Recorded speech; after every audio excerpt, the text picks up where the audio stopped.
Good afternoon, everyone. Before going to my talk, I would like to convey my thanks and regards to the seniors for giving me the opportunity. So my topic today is Trab enhancements, antifibrotic agents and sutures.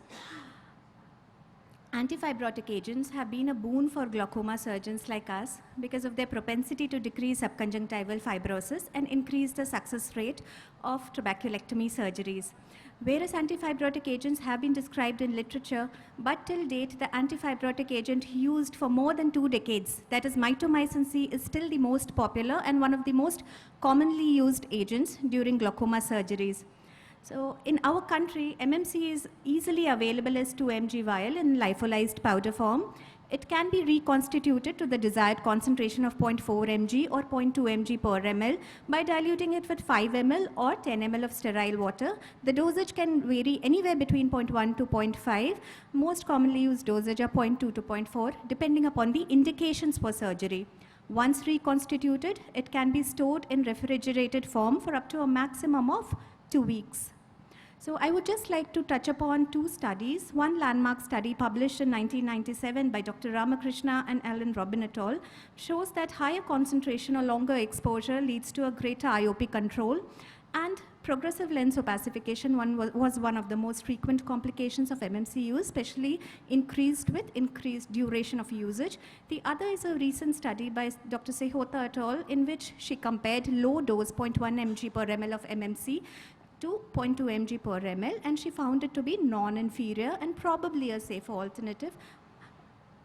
So coming on to the MMC application, as already described by my previous speaker, here I am sure as glaucoma surgeons, all of us might be still using this, where we cut various sponges into small pieces, Wexel sponge, Mercel sponge, gelatin sponges, cut into small pieces and soaked in the desired concentration of MMC. And as already told by sir, we have to be very careful not to touch the edges of the conjunctiva. It is placed subconjunctivally. Some of the surgeons also might place it subsclerally, but before entering into the AC, subsclerally beneath the flap. So once it has been placed there for the desired duration of time, it should be meticulously counted and taken out. Each and every piece should be taken out, and the area is copiously irrigated with BSS, 15 to 20 ml. So application, the larger area of application leads to a higher IOP reduction and also higher success rate, and a smaller area of application has been found to have increased chances of bleb failure and scarring. Now coming on to the recent method which quite a few surgeons are now adapting in their practice, that is the injection of MMC. Rather than using sponges, we give a subconjunctival injection of MMC. Here I am describing the technique by Dr. Ike Ahmed, which I am using in my practice. I measure 8 to 9 mm behind the limbus, and my bleb will be superior nasal. So I am injecting MMC superior temporally using a 30 gauge needle, 0.1 ml of desired concentration of MMC. And at the point of injection, I have put a Q-tip to prevent any egress. And I'm using another Q-tip to spread my MMC to the desired area superiorly and superior nasally, and also away from the limbus, so that at a later point of time there is no leakage, late leakage from that area.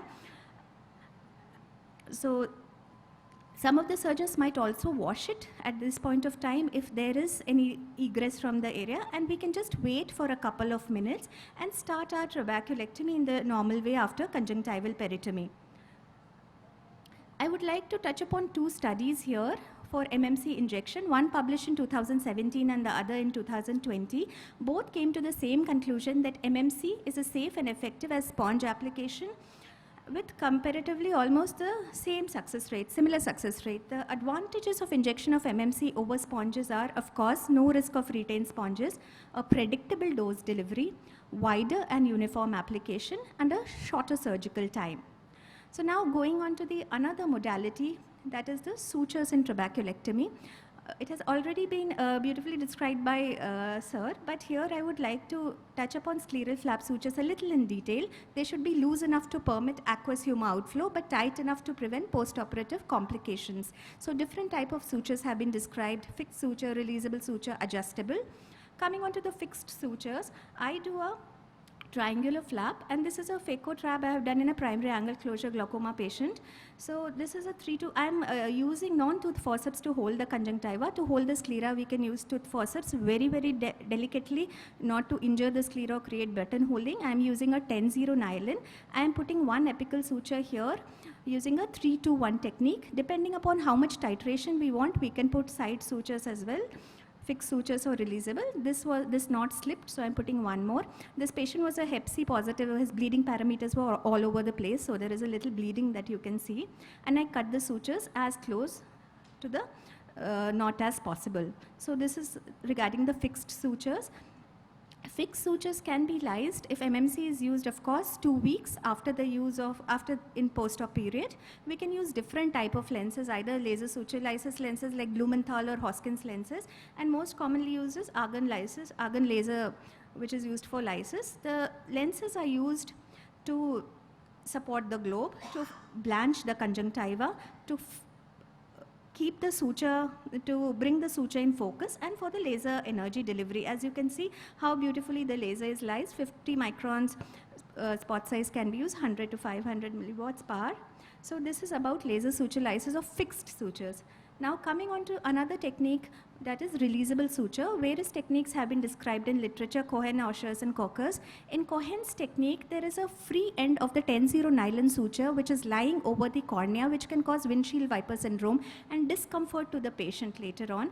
And in Cockers' technique, there is a loop which is over. There is no free end, rather a loop of the 10-0 nylon suture. I'll be showing you a modification of the same.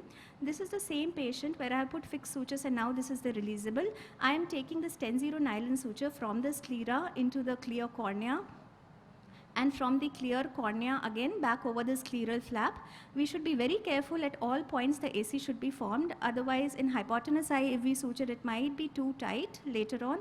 And then from the sclera to the bare sclera bed. And we have to, there should be a loop. This loop should be there. As you can see, I am forming a loop over this scleral flap. In the left hand, I am using straight forceps, and in the right hand, I am using curved forceps. And I am using 4 throws. Minimum of 3 throws can be used. This is called a reef knot. It can be loosened while, if we have done a massage in post-op period, it can also be loosened. So this is about, and then after this, we cut both the ends of the sutures very close. And then we can go on to conjunctival. We can tighten it as much as we want, depending upon how much titration we want. And removal of releasable suture is very, very easy. It can be done 2 weeks after in post-operative period. It can be done on slit lamp. As you can see, we have to use suture removal forceps here.